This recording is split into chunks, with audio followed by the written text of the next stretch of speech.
的中文播客。Hello， 大家好，欢迎来到木木的中文播客。今天是5月14日，周四，大家这周过得怎么样呢？下周有一个在中国很特别的日子，大家知道是什么吗？答案是520，5月20号。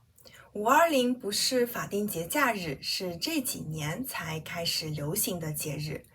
那为什么520会变成一个节日呢？是因为5月20号520的发音听起来和我爱你很像，520我爱你，所以520就变成了一个情侣们过得非正式的节日。5月20号各地办婚姻登记的民政局一般也都会爆满，爆满就是指人多的意思。还有很多人会选择在这一天进行官宣，公开发照片告诉大家自己脱单了，也就是从单身变成有对象的人了。当然，对于单身的人来说，5月20号有时候也会变成一个比较扎心的日子，因为线上线下的商家也会借着这个节日来做宣传，到处都能看到鲜花、爱心，还有各种情侣活动，这种含着粉红泡泡的宣传。如果你的对象是中国人，别忘了在5月20号的时候跟他说我爱你。如果还能准备一些小礼物，或者约出来吃饭、看电影，那就更好了。但是除了5月20号，在中国还有2个和爱情相关的重要的日子，你也一定要知道。首先第一个就是大家都知道的2月14日情人节。情人节也不是法定节假日，也就是说上班族还是要去上班，学生还是要去上学，所以大家只能下班或者放学后见面。在这一天，情侣们也会互送礼物或者是发红包。至于送什么礼物，其实不同国家的习惯不太一样。据我所知，韩国的情人节是女生送男生巧克力的日子。情人节后的1个月，也就是3月14日，是男生回赠女生巧克力的日子。3月14日也被称为白色情人节。但在中国，大家一般比较重视2月14日，对白色情人节没有那么在意。礼物的话，每对情侣肯定都不一样，但送巧克力的人感觉不是那么的多。相比于送巧克力，更多的可能是去一些好的餐厅吃饭，送花，送一些比较有实用价值的礼物，或者是还有一种更直接的方式，就是发红包。发红包也就是直接转钱。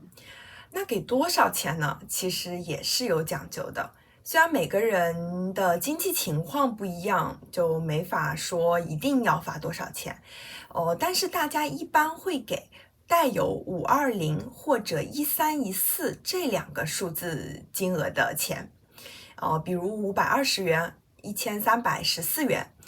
520也就是刚刚说的我爱你，而1314的发音和一生一世很相似，一生一世也就是一辈子的意思，所以520和1314连在一起就是我爱你一生一世，我爱你一辈子的意思。那如果说2月14日是从西方传来中国的情人节，那么七夕节就是中国传统的情人节了。七夕节最早可以追溯到汉代，已经有2000多年的历史了。七夕节是每年农历的7月初7，所以它对应到公历，每年的日期是不一样的。今年的话，今年的七夕节是8月19号。七夕节来源于一个叫牛郎织女的民间传说。这是一个很浪漫但又有一点伤感的爱情故事，是中国4大民间爱情传说之一。大致这个故事大致说的是一个叫牛郎的凡人，凡人也就是指普通人、一般人，和一个名叫织女的仙女在人间相爱，并且结婚生子。但王母娘娘不允许他们在一起。传说中，王母娘娘是织女的母亲，也就是妈妈。为了不让他们在一起，织女被王母娘娘带回天庭，天庭就是传说中神仙们住的地方。牛郎追到天庭，却被王母娘娘划出的一条银河给隔开了。后来牛郎和织女的爱情感动了喜鹊，喜鹊是一种鸟，千万只喜鹊飞来，搭成了桥，让牛郎和织女能走上鹊桥，在鹊桥上重新相见。之后王母娘娘也只好允许牛郎和织女在每年农历的7月初7在鹊桥上见一次面。虽然牛郎和织女的爱情故事非常的美好，但是两个人一年只能见一次面，不觉得又有点伤感吗？以前七夕节当天，各个地区还有各种各样庆祝七夕节的活动。比如古时候有一个很有代表性的活动，叫做穿针乞巧。穿针就是把线穿进针眼里。古代的女孩子们会在七夕节比赛穿针，看谁穿得又快又准，就说明谁的手更巧。这里的巧指的是心灵手巧，也就是很会做针线活，手很灵巧的意思。除了这个，还有些地方会吃一种叫做巧果的传统食物。巧果是一种油炸的小点心，吃起来有一点像饼干或者麻花的零食。大家会在七夕节的时候做巧果，吃巧果，希望自己也能变得像织女一样心灵手巧。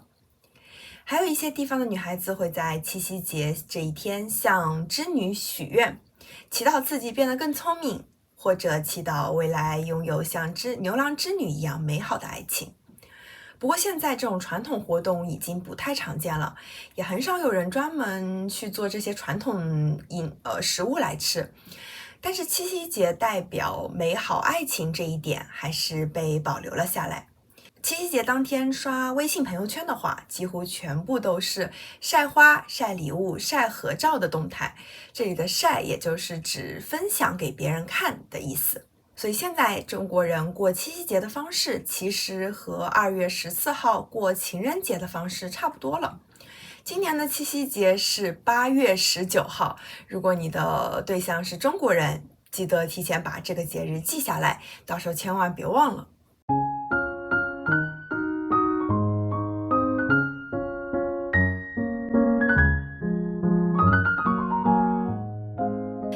这种节日到底送什么礼物比较合适呢？其实这个没有标准答案，主要还是要看对方喜欢什么。不过在中国有一些礼物最好还是尽量避开，比如送鞋。在中国送鞋有送他走的说法，会让人联想到送对方离开，寓意不太好。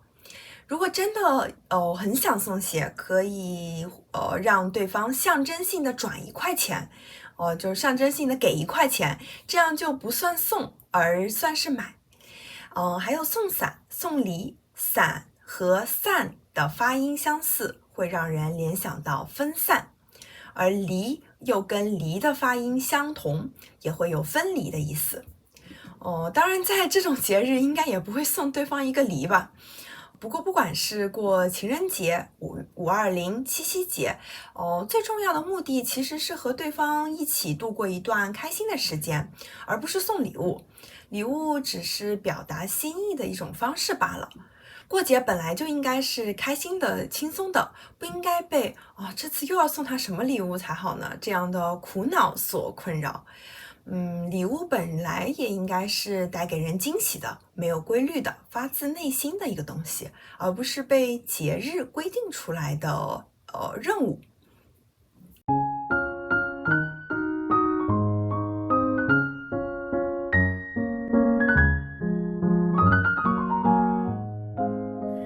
听完今天的内容，大家对中国人过的情人节和中国传统七夕节有了更多的了解了吗？大家的国家也有除了2月14号情人节以外，类似520或者七夕节这样的节日吗？希望这些内容能帮助大家更好的了解中国的爱情文化，在和中国人相处和交往的时候能够有所帮助。今天也很感谢大家收听木木的中文播客，下周我会带着更有意思的内容和大家再次见面。如果有想要的主题，也可以在视频下方进行留言。